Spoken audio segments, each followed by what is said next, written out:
Hi, these are my chapatis.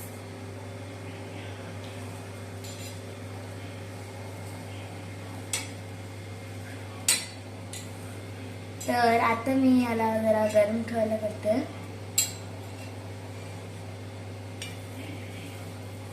आणि असं मस्त ते गरम झालं पाहिजे. पलटते आता मी त्याला अजून जरा गरम होते.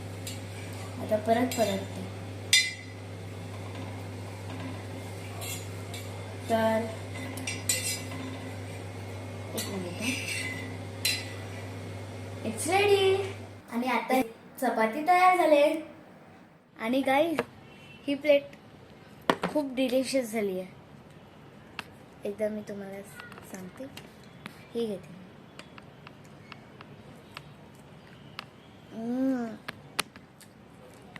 खूप म्हणजे खूप चांगलं आहे. म्हणजे ट्राय केलं ना तुम्ही